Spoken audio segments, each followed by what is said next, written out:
What happens when a man who has everything realizes he has nothing at all? Dorian Vale was a king ruling from a Fifth Avenue skyscraper, a millionaire who bought and sold pieces of the New York skyline. His beautiful pregnant wife, Celine Marin, was his most prized possession. But one rainy Tuesday, his kingdom crumbled. He came home not to a warm embrace, but to a cold, empty apartment and a single white envelope on his pillow. The letter inside didn't just announce her departure, it held up a mirror to a monster he didn't know he'd become. This is the story of a lifetime of regret, a desperate search for a ghost, and the agonizing journey of a man trying to redeem a soul he sold for success. Before we begin, take a moment and comment your city below. It's always fascinating to see where everyone is tuning in from around the world. Now, let's dive in. The rain fell on New York City in relentless gray sheets, blurring the jewels of light from the traffic-choked streets 57 floors below. From his vantage point in the penthouse apartment on Fifth Avenue, Dorian Vale saw the city not as a collection of human lives, but as a complex, beautiful machine he had learned to master. At 36, he was a titan of real estate development, a man whose name was etched onto the glass and steel of the city's newest and most audacious structures. He was a success story written in concrete and billion-dollar deals. His apartment was a testament to this success, a minimalist masterpiece of marble, chrome, and glass. It was less a home than a gallery, curated to project an image of untouchable power and sophisticated taste. It was also, Dorian was beginning to realize, profoundly silent. The silence had grown louder in recent months, a creeping, insidious thing that even the hum of the city couldn't drown out. It was a silence that emanated from his wife, Celine Marin. He found her in the nursery. The room was the only one in the apartment that felt truly alive, painted a soft, dreamy cerulean blue with a mural of gentle, smiling whales swimming through a starry cosmos on the main wall. Celine Marin had painted it herself, every star and every wave a testament to her quiet, patient love. She was standing before the mural now, her back to him, one hand resting on the swell of her belly, 8 months into her pregnancy. "The painter called," Dorian said, his voice echoing slightly in the large, open-plan living space as he walked towards her. He loosened his silk tie, the knot a symbol of the day's corporate battles, one as usual.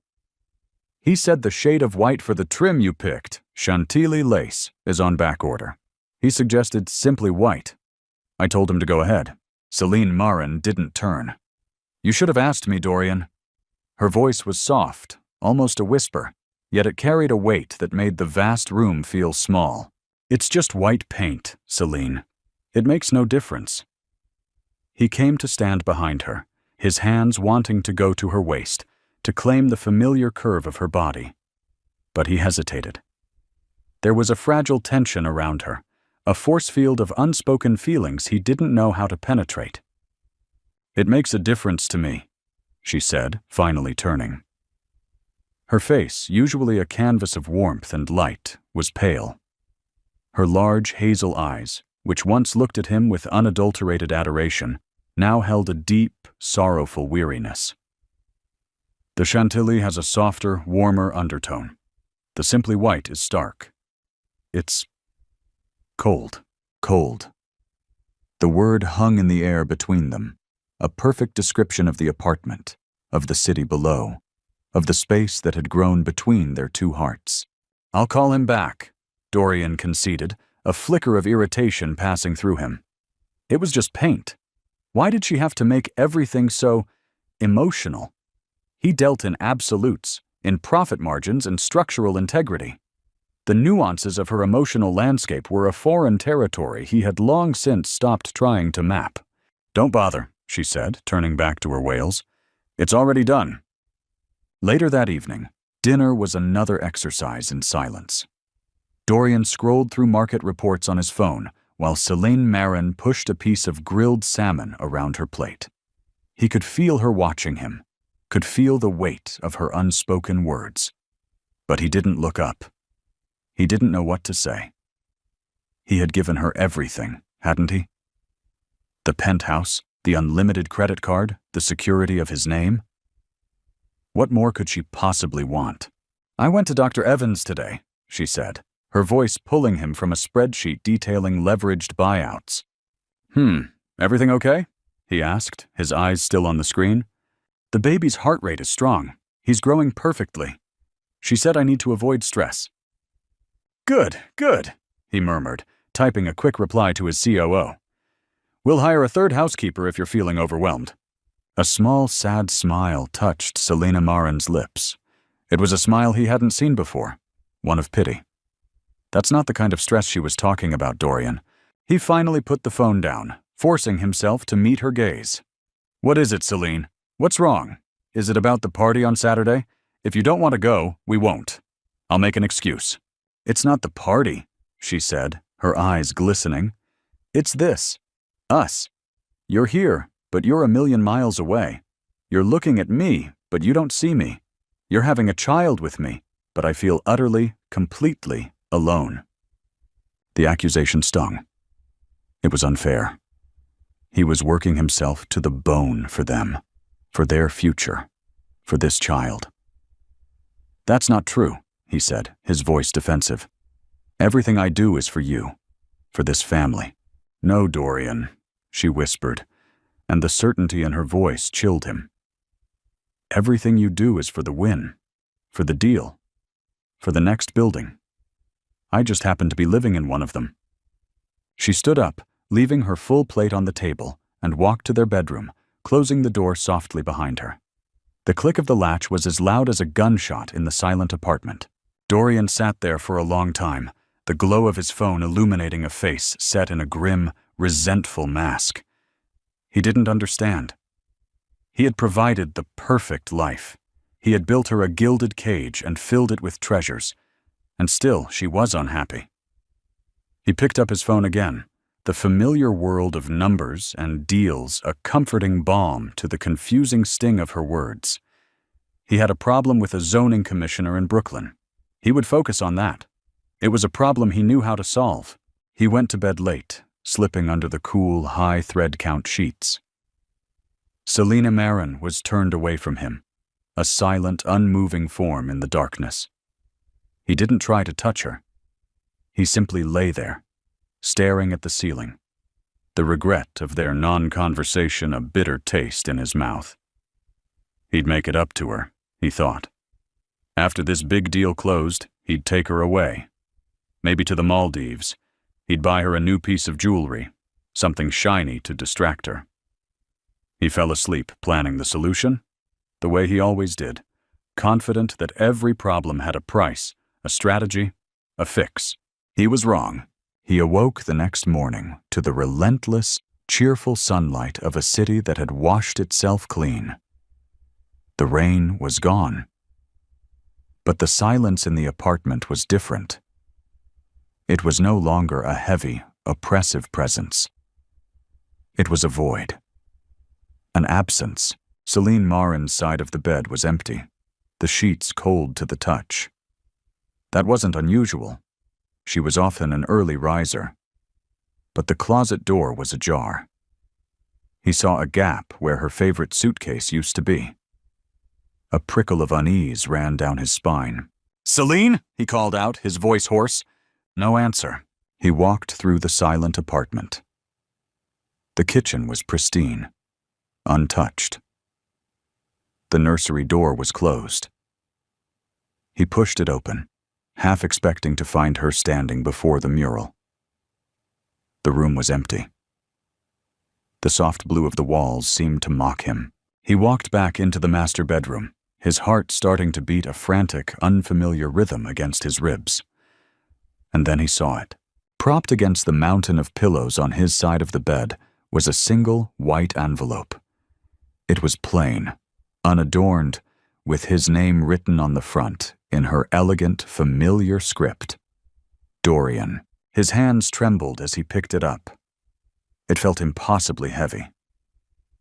He sank onto the edge of the bed, the mattress sighing under his weight, and tore it open. The letter inside was written on the same thick, creamy stationery she used for her thank you notes. There were 3 pages, filled with her handwriting. He saw the faint, dark smudges of teardrops blurring some of the ink. He began to read. My dearest Dorian, if you are reading this, it means I have finally found the courage to do what I should have done a long time ago. I have left. Please, do not try to find me. There is nothing a private investigator or a dozen of your high-powered lawyers can do. I am not a problem to be solved or a negotiation to be won. I am a person, and I am gone. I used to love you with a ferocity that scared me. I remember the man I met at that little gallery in Chelsea. The one who didn't just look at the price tag of a painting, but at the brush strokes. The one who asked about my dreams, not just my name. He listened. He saw me. I don't know where that man went, Dorian, but he hasn't lived in this apartment for a very long time. You have given me a beautiful cage, but I have been slowly suffocating in it. You surrounded me with luxury, but starved me of affection. You are preparing to be a father, but you have forgotten how to be a husband. I watched you at dinner last night, your face illuminated by the cold blue light of your phone, and I finally understood. Your heart is not here. It is in the skyline, in the next deal, in the relentless pursuit of more. And I will not, bring our child into this world of emotional poverty. Our son deserves to be more than a future heir to a real estate empire. He deserves a father whose hands are not always busy holding a phone, whose eyes are not always scanning a contract. He deserves laughter and bedtime stories, and a father who is present in spirit, not just in body. I looked at you, and I knew with a bone-deep certainty that you could not give him that. Not now. Maybe not ever. And then there is the other reason. The one my heart shattered to discover, and my pride tried so hard to ignore. I know about Vera Nocturne. I've known for months. The late-night board meetings, the scent of a perfume that wasn't mine on your coat, the transactional coldness in your eyes when you thought I wasn't looking. Did you think I was stupid? Or did you simply not care enough to be more careful? I think I know the answer. She is a part of your world, the world of deals and assets. I suppose, in your mind, it was just another merger. That betrayal was the final key that unlocked my cage. It wasn't just my heart you broke.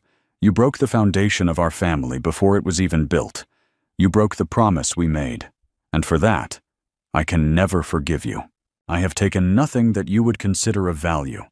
Only my clothes, my painting supplies, and the child you helped create but have never truly known. Do not worry about us. We will be safe. More importantly, we will be free. Perhaps one day you will look around at your kingdom of glass and steel and realize how empty it is.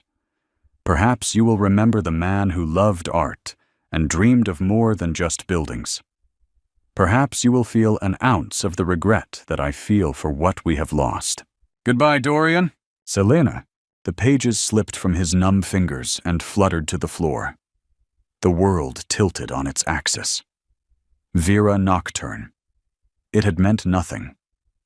A stupid, meaningless distraction. A transaction, just as Celine Marin had said.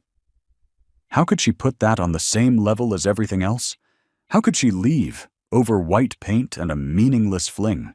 The initial shock gave way to a surge of pure, unadulterated rage. How dare she? He would find her. He would drag her back. He would fix this. He grabbed his phone, his thumb hovering over the contact for Calder Wynn, the best private investigator money could buy. This was just another problem. A bigger, more complicated problem, but a problem nonetheless. He stood up and stalked to the window, staring down at his city, his kingdom. But for the first time, it didn't look like a machine he had mastered. It looked like a cold, indifferent maze. He looked at his reflection in the glass, a powerful man in a multi-million-dollar penthouse. And behind that reflection, he saw the empty nursery, the pale blue walls, and the ghost of a woman who had seen him more clearly than he had ever seen himself. The first tremor of a regret so profound it felt like a physical illness shook him. The rage began to curdle into something else, something cold and terrifying. Fear. He had just lost something that wasn't on any balance sheet, and for the first time in his life, Dorian Vale had no idea how to get it back. The first 48 hours were a blur of controlled fury. Dorian moved through his life with the brutal efficiency of a man launching a hostile takeover. His target, his own wife. "I want her found, Calder," Dorian barked into his phone, pacing the length of his living room like a caged panther. The letter lay on the marble coffee table, a constant searing accusation. "I don't care what it costs. I want to know where she is, who she's with, and what she had for breakfast. I want her found by yesterday." On the other end of the line, Calder Wynn was silent for a moment. Wynn was a former NYPD detective, a man who moved with a quiet deliberation that Dorian often mistook for slowness. He was methodical, unflappable, and utterly unimpressed by wealth. "Dorian, this isn't a corporate espionage case," Calder said, his voice a low, gravelly counterpoint to Dorian's hysteria. "She's your pregnant wife. She's a private citizen. She hasn't broken any laws by leaving." "She's carrying my son!" Dorian roared, the words echoing in the sterile emptiness of the apartment. "She took my son!" "She took her son," Calder corrected him gently but firmly. "And from the sounds of it, she left you a detailed explanation as to why. Have you considered that finding her might not be the answer right now?" "Just find her," Dorian snarled and hung up. He didn't wait. He unleashed the full arsenal of his power. He had his legal team check for any large withdrawals or credit card activity. Nothing? He had his tech security guy, a wiry genius he kept on an exorbitant retainer to protect his company from cyber threats, try to trace her digital footprint. It was a ghost town. Her social media accounts were deleted. Her email was deactivated. Her phone was disconnected. The digital life she had maintained as Mrs. Celine Marin Vale had been systematically and cleanly erased.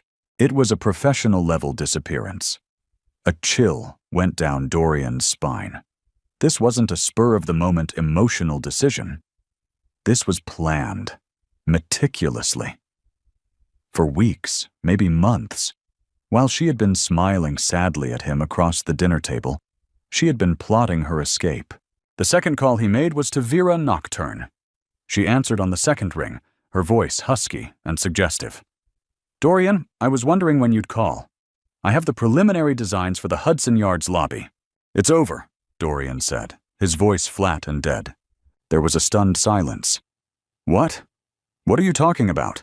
We have a meeting tomorrow." "Not the project. Us. Whatever this was, it's over. Don't call me again unless it's about work." "Dorian, wait," she began, her voice shifting from seductive to sharp. "You can't just—" He hung up on her too. He swiped her contact and deleted it, a hollow, symbolic gesture. He felt a fleeting, pathetic sense of accomplishment, as if cleaning up this one small, sordid mess could somehow undo the cataclysmic damage. But Selina Marin's words from the letter echoed in his mind. "Did you think I was stupid? Or did you simply not care enough to be more careful?" The truth was, he hadn't thought of her at all in those moments. That was the real crime. Days turned into a week. Calder Wynn's initial reports were thin, frustratingly so. Celine Marin had withdrawn a moderate amount of cash, $10,000, from a joint account 2 weeks before she left. Enough to live on for a while, but not enough to raise a flag. She had sold some of her own jewelry, pieces she'd owned before she met him, through a discreet private dealer. She had paid cash. She hadn't used a driver's license or passport. She hadn't bought a plane or train ticket under her own name. "She took a taxi to Penn Station," Calder reported over the phone a week later, Paid cash. We lost her in the crowd. She could have gotten on any train, any bus, or even just walked out the other side and gotten into a different cab. She knew the station's camera blind spots. She's smart, Dorian. So find someone who saw her? We're trying. But she wore a baseball cap and sunglasses. In a city of 8 million people, all trying to mind their own business, she might as well have been invisible. The power Dorian wielded with such precision in his professional life was useless here. He couldn't bully a ghost. He couldn't threaten a memory. He started to unravel. He snapped at his staff. A multi-million-dollar negotiation for a prime piece of midtown real estate stalled because he was too distracted, too volatile. His empire, which had seemed so solid and untouchable, began to show hairline fractures. He couldn't stand to be in the apartment. Every surface screamed of her absence. The half-finished painting in her art studio, a landscape of a wind-swept coast he didn't recognize, was a silent monument to her abandoned life. He found himself wandering into the nursery, the soft blue walls closing in on him. He touched the painted whales, his fingers tracing the delicate lines. He had seen her paint this, had walked past her with a nod and a distracted smile, never truly appreciating the love she was pouring onto the walls. He'd seen it as decorating. She'd seen it as building a world for their son. One evening, unable to bear the silence, he went to the bar at the Baccarat Hotel, a place of crystal and quiet money, where he'd often taken Selina Marin for celebratory drinks. He ordered a Macallan 25, the expensive scotch doing little to numb the ache in his chest. As he stared into the amber liquid, a memory surfaced. It was from 2 years ago, their first anniversary. He had just closed the biggest deal of his career. He'd taken her here and presented her with a diamond necklace, a string of perfect, cold stones. She had smiled, thanked him, and put it on. But later that night, as she was taking it off, she'd said, "It's beautiful, Dorian. But you know what I would have loved? A picnic in Central Park. Just us, no phones." He had laughed it off. "Darling, I don't do picnics. I do this." He'd gestured around at their lavish suite. Now, sitting alone at the bar, the memory was a physical blow. He hadn't been listening. She had been speaking a different language, one of connection and simple moments, while he had only been fluent in transactions and grand gestures. He had been trying to buy her happiness when all she wanted was his time. A month after she vanished, Calder called with a potential lead. A woman matching Selina Marin's description had been seen in a small town in Vermont, buying art supplies. Dorian's heart leaped. He was in his car, a sleek black Aston Martin, and heading north within the hour, a frantic, desperate hope clawing at his throat. He drove for 4 hours, the city skyline receding in his rearview mirror, replaced by the green tapestry of the countryside. He arrived in the picturesque town of Woodstock, a place of covered bridges and quaint storefronts. It felt like a different world. It felt like a world Selina Marin would love. Calder had given him the name of the art supply store. Dorian walked in, the bell over the door chiming softly. An older woman with kind eyes and paint-stained fingers looked up from behind the counter. Dorian showed her a photo of Selina Marin from his phone, a picture of her smiling on a beach in the Hamptons, the sun catching the light in her hair. The woman studied the photo. "Yes," she said slowly. "A woman who looked like this was in here, about 3 weeks ago. She was lovely, very quiet. She bought a lot of oils, mostly blues and grays." "Did she say where she was staying? Where she was from?" Dorian asked, his voice tight with anticipation. "No," the woman said, shaking her head. "She paid in cash. But she did talk for a moment about the light. She said she was trying to find a place where the light was just right. Said the city light was too harsh, too artificial."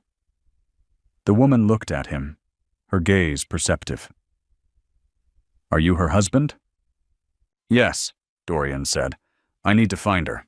It's urgent. She's pregnant." The woman's kind expression hardened slightly. "Son," the look in that woman's eyes, it was the look of someone running from something, not to something.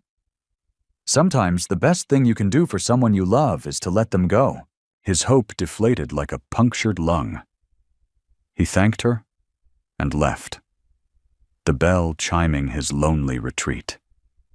He spent the rest of the day driving through the winding Vermont roads, peering at every passing woman, every remote farmhouse, hoping for a miracle. There was none. It was a dead end. She had passed through, a ghost on her way to somewhere else. Driving back to New York that night, defeat settled into his bones, cold and heavy. The frantic energy of the initial search was gone, replaced by a hollow, gnawing despair. He wasn't just losing his wife. He was losing his sense of self. The man who could solve any problem, who could bend the world to his will, was powerless. He walked back into his silent marble tomb of an apartment. For the first time, he didn't see it as a symbol of his success. He saw it for what it was, a cold, empty museum of a life he had failed to live. He saw the unwatered orchid on the console table, its petals withered and brown. Celine Marin had loved that orchid. He had never once thought to water it. It was a small thing, a stupid thing. But in that moment, the dead orchid felt like the perfect metaphor for his marriage. He had provided the beautiful vase, the expensive room with the perfect view, but he had neglected to provide the one thing it needed to survive. He sank onto a ridiculously expensive Italian sofa, not in anger, but in a profound, soul-crushing emptiness. The search was futile because he was searching for the wrong thing. He was trying to find her location, a point on a map. But the real loss, the thing he had to find, was something inside himself. And he was beginning to suspect it wasn't there anymore. The failure in Vermont marked a turning point. The frantic outward search, fueled by anger and the desperate need for control, slowly fizzled out, replaced by a torturous inward journey. The autumn leaves turned from green to gold to a brittle brown, carpeting Central Park in a melancholic blanket. The city donned its festive lights for the holidays, but for Dorian, the cheerful glow only seemed to accentuate the darkness within him. His professional life, once the bedrock of his identity, became an unbearable chore. The thrill of the deal was gone. He'd sit in boardrooms surrounded by men who spoke his old language of leverage and acquisition, and their words would sound like meaningless noise. He'd stare out the window of his corner office at the spires of the city, the buildings he'd helped raise, and feel nothing but a hollow echo. He was an architect of a world he no longer wanted to inhabit. His partners grew concerned, whispering about his distraction, his sudden lack of ruthlessness. The Vale Empire, for the first time, looked vulnerable. Dorian stopped trying to fill the silence of the apartment. He let it consume him. He fired 2 of the 3 housekeepers, wanting to be alone in his self-imposed exile. He started to see the apartment through Selena Marin's eyes. He saw the cold, impersonal art he'd bought as an investment, not for its beauty. He saw the furniture, chosen for its brand name and not its comfort. He saw the vast, empty spaces where laughter should have been. His evenings were spent not with Calder Wynn's reports, which had dwindled to nothing, but with the ghost of his wife. He began a new kind of search, not for her body, but for her soul. He started in her art studio. The room, at the far end of the penthouse, had been her sanctuary. Sunlight poured in from a skylight he'd had installed at her request. He'd seen it as an expensive indulgence. Now he realized it was her lifeline. He ran his hand over her easel, the wood worn smooth. He looked at her canvases, stacked against the wall. Most were landscapes, moody, atmospheric scenes of stormy skies and churning seas. He'd always dismissed them as her little hobby. Now he saw the raw, untamed emotion in every brushstroke. He saw her loneliness, her yearning for something wild and real, a stark contrast to their sterile, ordered life. On a small wooden desk in the corner, he found what he was looking for, though he didn't know it until he saw it. A leather-bound journal. It wasn't a diary of daily events, but a collection of thoughts, sketches, and pasted-in scraps of poetry. His hands shook as he opened it. Reading it felt like a profound violation, yet he couldn't stop. It was the only way to hear her voice again. The early entries were filled with a light and hope that pierced him to the core. October 12th. Met a man named Dorian tonight. He has the most intense eyes, like he's trying to solve the world. But when he looked at my paintings, he fell silent. He didn't talk about market value. He asked me what I was feeling when I mixed the blues for the sky. I think I'm in trouble. Dorian had to close the book, a sob catching in his throat. He remembered that night. He remembered being struck by her sincerity, a quality as rare as a flawless diamond in his world. He had been that man. Where had he gone? He forced himself to read on, tracing the slow, painful erosion of her hope. March 4th. Dorian closed the Sterling Tower deal. He was electric, a force of nature. He bought me a Cartier bracelet to celebrate. I wish he'd just come home and we could have ordered pizza and watched a movie. The bracelet is beautiful, but it feels so heavy on my wrist. August 21st. I told Dorian I was pregnant. For a moment, just a moment, I saw the man I fell in love with. He was stunned. Then his eyes lit up. He held me so tight. He whispered, "We're going to have a family." I cried with happiness. Please, God, let this be real. Let this change things. The next entry was dated 2 months later, October 30th.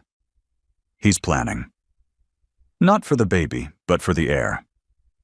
He talks about trust funds, boarding schools, and which wing of the penthouse will become the children's quarters. He hired a consultant to design the nursery. I told her I wanted to paint it myself. She looked at me with pity. I am becoming a decorative feature in my own life, in my own child's life. The most painful entries were about Vera Nocturne. Celine Marin never used her name. She was just her. February 11th. He came home late again, smelled of jasmine and ambition. A perfume I've smelled before on a scarf in his car. It's not just the betrayal of the body, it's the betrayal of the mind. He shares a world with her that I cannot enter, a world of sharp edges and cold calculations. I think he finds it more exciting than my world of soft colors and quiet love. Perhaps he's right. Dorian threw the journal across the room. It hit the wall with a dull thud and fell to the floor. Pages splayed open. He was gasping for air, the weight of his cruelty pressing down on him, suffocating him. He hadn't just been negligent, he had been actively cruel in his blindness. He had taken her light and ounce by ounce extinguished it. The date of the baby's birth came and went in late November. Dorian spent the day locked in the apartment, drinking himself into a stupor. He imagined her in a hospital somewhere, alone and scared. He imagined her holding their son for the first time. His son. A boy he had a name for. Alexander. A strong name, a founder's name he'd once told Selena Marin. She had smiled sadly and said, "I like Oren." He wondered what she had named him. Was he Alexander, or was he Oren? The not knowing was a special kind of hell. The new year arrived, a time for resolutions Dorian had no will to make. His only resolution was to understand. He picked up the journal again. The final entries were a chilling descent into resolve. March 18th. I can't do this anymore. I saw my reflection today and didn't recognize the woman staring back. Her eyes were empty. My son kicks inside me, a vibrant, powerful life force. He deserves a mother who is alive, not a ghost haunting a penthouse. I cannot let him be born into this gilded cage. He will not learn that love is a transaction and silence is a currency. April 5th. I've started to make a plan. It's terrifying, but the thought of staying is more so. I am erasing myself bit by bit, so I can be reborn somewhere else. For him, I will take him to a place with a wide-open sky, a place where he can hear the ocean and feel the wind, a place where his mother's smile is real. The final entry was a single devastating line. April 29th. Goodbye, Dorian. I hope one day you forgive yourself. I don't know if I can. He finally understood. This wasn't an act of revenge. It was an act of preservation. She hadn't run from him in anger. She had run to save herself and their child. The psychological conflict within him reached a crescendo. The arrogant tycoon and the broken man were at war. For months, he had been mourning his loss, his wounded pride, his shattered control. Now, for the first time, he began to mourn for her. He mourned the pain he had caused her, the joy he had stolen from her, the beautiful, hopeful heart he had so carelessly broken. His regret was no longer a selfish ache. It was a profound, empathetic sorrow. And with that shift, a sliver of light pierced his self-inflicted darkness. The rage was gone. The desperation was gone. All that remained was a vast, quiet ocean of remorse. He knew he had to change. Not to win her back. He had lost that right forever. But to honor the man she had once believed he was.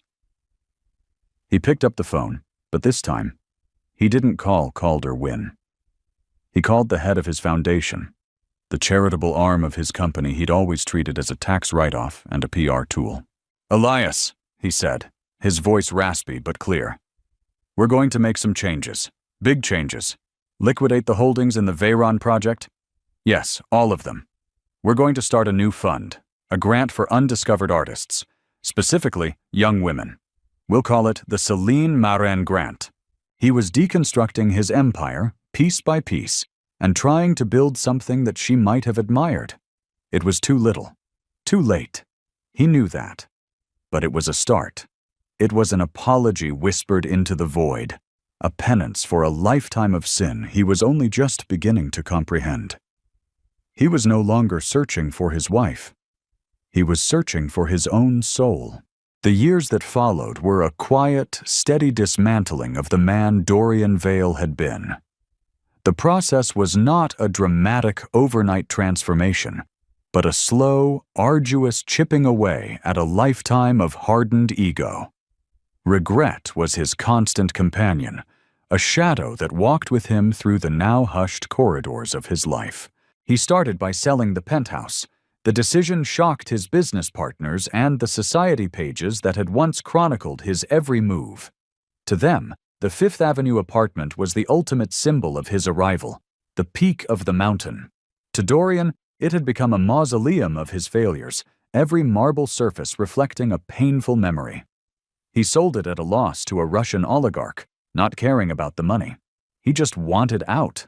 He moved into a modest but elegant brownstone in the West Village, a neighborhood with tree-lined streets and a sense of history. The space was smaller, warmer, filled with wood and books instead of chrome and glass. For the first time in his adult life, he lived in a home, not a statement. He began to systematically restructure his company.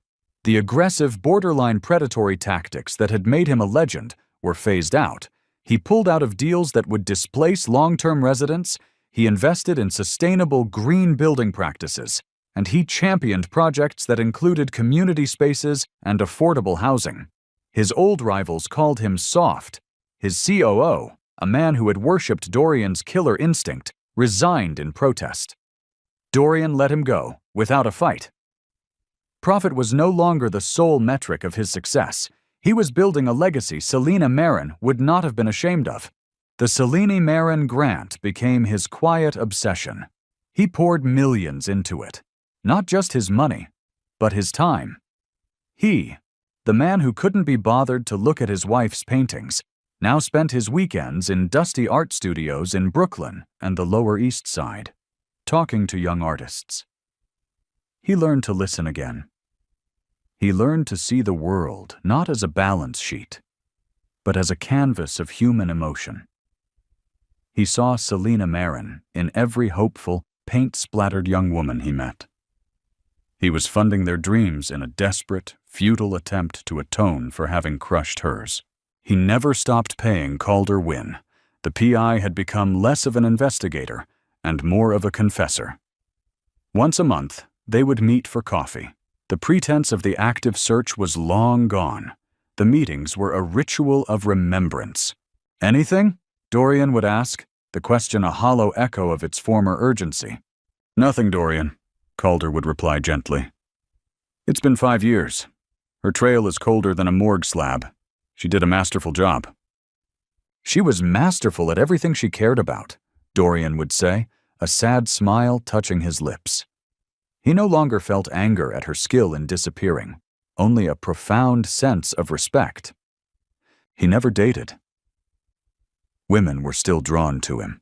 The aura of power, though muted, was still there, now overlaid with a tragic, romantic mystique. But he was uninterested. It would feel like a betrayal, not to Selina Marin, but to the memory of his own failure. He was a monk in a monastery of his own making, his penance a life of quiet solitude.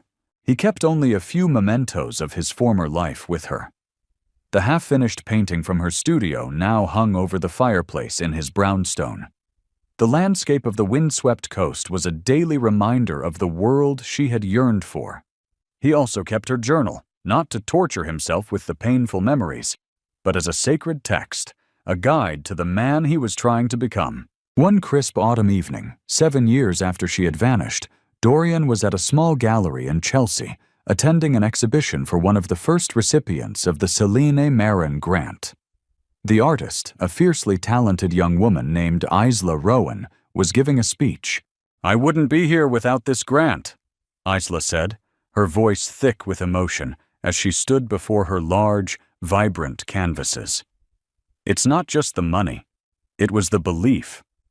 The founder of this grant, who wishes to remain anonymous, gave me the freedom to fail, the space to create, and the encouragement to speak my truth through my work. It's a gift of presence, not just of wealth. A gift of presence." The word struck Dorian with the force of a physical blow. It was the very thing Selina Marin had accused him of withholding. He stood at the back of the crowded gallery, a ghost in his own life, and felt a tear slide down his cheek. He had become the man Selina Marin had needed, but 7 years too late. Later, as the crowd thinned, Isla approached him. "Mr. Vale, thank you for coming. It means the world to me." She knew, as did all the recipients, that he was the anonymous founder. "The work is extraordinary, Isla," he said, his voice hoarse. "You have a powerful voice." "I had a good teacher," she said, smiling. "My mentor. She's the one who encouraged me to apply for your grant. She's an artist herself, though she rarely shows her own work anymore. She says her masterpiece is her son." A strange stillness came over Dorian. The low hum of the gallery faded away. "Your mentor?"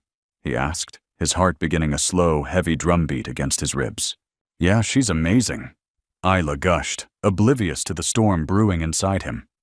"She lives up in Oregon, a tiny town on the coast called Cannon Beach. She moved there years ago from back east. Her name is Selina Marin Vance." The world tilted. Vance, Selina Marin's mother's maiden name. Oregon, a tiny town on the coast, the windswept landscape in the painting above his fireplace. The pieces of the puzzle, scattered for 7 agonizing years, slammed into place with a terrifying, beautiful clarity. Isla was still talking. "Her son, Oren, is the sweetest kid. He's about 7 now. The spitting image of her. Oren, not Alexander, Oren." Dorian could barely breathe. He felt a dizzying rush of emotions, shock, terror, and a wild, uncontainable joy that was so foreign it felt like pain. She was alive. She was okay. She had a son. His son. "Mr. Vale, are you all right?" Isla asked, her face etched with concern. "You're as white as a sheet." Dorian swallowed hard, forcing himself to nod. "Yes, fine. Just A bit overwhelmed by the beauty of your work. He managed a weak smile. Excuse me, I need to get some air. He walked out of the gallery and onto the cool Chelsea street, his legs unsteady. He leaned against the cold brick of the building, gulping in the night air. He had the answer. After 7 years, 2,055 days of regret, he had a location. Cannon Beach, Oregon. The old Dorian would have been on a private jet within the hour. He would have descended on the town with a team of lawyers, ready to claim what was his. He would have made demands, asserted his rights, torn her peaceful world apart in his selfish need for reunion. But he was not the old Dorian. He stood there on the pavement, the city lights blurring through his tears, and was faced with the ultimate test of his redemption. What do you do when you find the thing you've mourned for a lifetime? He knew he had no rights. He had abdicated them in a storm of neglect and betrayal. Showing up on her doorstep would be an act of supreme selfishness, a violation of the peace she had fought so hard to create for herself and their son. His penance demanded one final sacrifice. To truly love her, he had to let her go. Even now that he knew where she was, he could not, would not, be the storm that wrecked her beautiful, windswept coast. But he had to see him. Just once. He had to see the son whose existence had reshaped his own. He would go not as a father, not as a husband, but as a ghost. He would see, and then he would vanish, leaving her to the life she had chosen. It was the only way to prove he had truly changed. It was the only way to finally forgive himself. The flight to Portland was the longest 3 hours of Dorian's life. He flew commercial, wedged into a window seat in coach, the anonymity a comfort. The man who once crisscrossed the country in a Gulf Stream now watched the patchwork of America slide by beneath him, a landscape of lives he knew nothing about. He was just another man on a journey, his heart a tangled mess of hope and dread. From Portland, he rented a nondescript sedan and drove west, towards the coast. The urban sprawl gave way to dense evergreen forests, the air growing cooler, tinged with the scent of pine and salt. As he neared the ocean, the sky opened up into a vast, moody canvas of gray and silver. Exactly like the skies in Selena Marin's early paintings, he was driving into her art, into her soul. Cannon Beach was even more beautiful and understated than he had imagined. Weather-beaten cedar-shingled houses were tucked amongst windswept trees. Art galleries and small independent bookstores lined the main street. In the distance, the iconic Haystack Rock loomed out of the mist, a silent, ancient sentinel. This was the world she had chosen. A world of nature, art, and quiet community. A world that was the absolute antithesis of his Fifth Avenue penthouse. He didn't know what he was going to do. He had no plan beyond seeing, observing. He checked into a small, unassuming motel at the edge of town, using a fake name. For 2 days, he was a ghost. He walked the misty beaches, the cold sand crunching under his shoes. He watched the waves crash against the shore, a relentless, soothing rhythm. He was terrified of seeing her, and terrified that he wouldn't. He learned from the talkative owner of the local coffee shop that there was a small community art fair at the town hall that weekend. The whole town turns out for it, the owner said. Even Celine Marin Vance usually puts a piece or two in. Her stuff is incredible. Mostly keeps to herself, her and her boy, Oren. But a lovely woman. His heart hammered against his ribs. Her and her boy, Oren. The day of the art fair was overcast and blustery. Dorian wore a simple jacket and a baseball cap, his face obscured, his heart in his throat. The town hall was a warm, bright space, filled with the murmur of conversation, the scent of cider, and a riot of local creativity. There were handmade quilts, intricate pottery, and vibrant photographs of the coastline. And then he saw it. In a corner, away from the main thoroughfare, was a single, large canvas. It was unsigned, but he would have known the brush strokes anywhere on Earth. It was a painting of Haystack Rock at sunrise, but the genius of it was in the foreground. On the beach, a small boy with a mop of dark, curly hair was holding his mother's hand. They were painted from behind, two small figures looking out at the immense beauty of the world. The painting wasn't just a landscape. It was a portrait of love, of safety, of a world complete in itself. He was so engrossed he didn't notice the small figure who darted past him, laughing. "Oren, slow down." The voice. It was hers. Older, richer, but unmistakably Celine Marin's.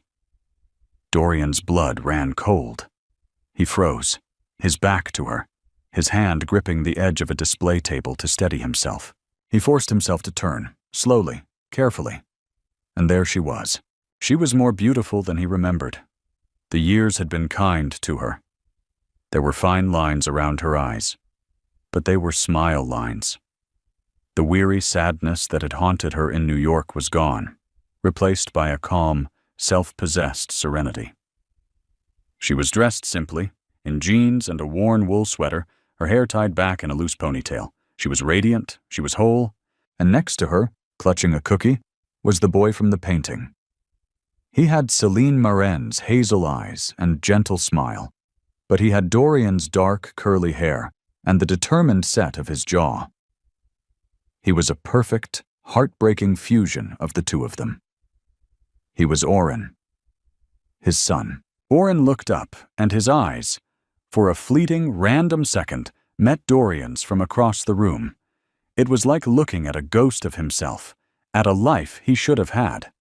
The boy, of course, saw nothing more than a stranger and quickly looked back to his mother, tugging on her sleeve. Celine Marin laughed, a sound so pure and lovely it broke Dorian's heart all over again, and knelt to wipe a smudge of chocolate from her son's cheek. In that simple, maternal gesture, Dorian saw a universe of love and contentment he had no part in and no right to disturb. This was it. This was the moment of truth. The final test of his 7-year penance. He could walk over there. He could say her name. He could shatter her peace and introduce a storm of confusion and pain into his son's life. Or he could leave. He looked at her, truly looked at her, one last time. He saw her happiness. He saw the beautiful life she had built from the ashes of the one he had destroyed. And he knew with a certainty that was both devastating and liberating what he had to do. His redemption wasn't in being with her. It was in loving her enough to stay away. As he turned to leave, her head lifted, as if she sensed a shift in the room's atmosphere. Her eyes scanned the crowd, a flicker of something. Curiosity, recognition, on her face. For one heart-stopping second, their gazes locked across the crowded room. He saw a flash of confusion in her eyes, a slight widening, the tilt of her head as if trying to place a familiar ghost. There was no anger, no fear, just a flicker of a long-forgotten past. Dorian held her gaze for a single, silent beat. He gave her the smallest, almost imperceptible nod. It was an apology, a farewell, a blessing. Then he turned and walked out of the town hall, out of the art fair, out of her life. For good. He didn't look back. He got in his rented car and drove away from Cannon Beach. The image of his son's face and his wife's peaceful smile burned into his memory.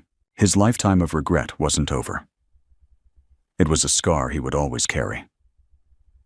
But as he drove back towards the airport, a profound, quiet peace settled over him for the first time in 7 years. He had lost his wife and son, but he had finally found himself. He had become a man worthy of their memory, and that, in the end, was its own form of salvation. Before he left Portland, he did one last thing. He called his lawyer and arranged for the creation of an anonymous, irrevocable trust fund in the name of Oren Vance. It was a fortune, enough to ensure he would never want for anything. There were no strings attached, no way to trace it back to him. It was a final silent gift from a father his son would never know. A ghost's provision. A last whispered, "I'm sorry." Dorian Vale's story isn't about getting the girl back. It's about the devastating consequences of taking love for granted and the agonizing, lifelong journey toward redemption. He lost everything he thought he didn't need, only to realize it was all that ever mattered.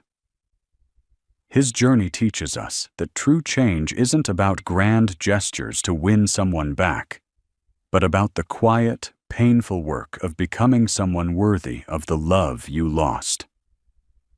It's a raw and honest look at regret, and the difficult truth that some mistakes can't be fixed, only atoned for. If this story of love, loss, and the faint hope of redemption touched your heart, please let us know in the comments. What part of Dorian's journey resonated with you the most?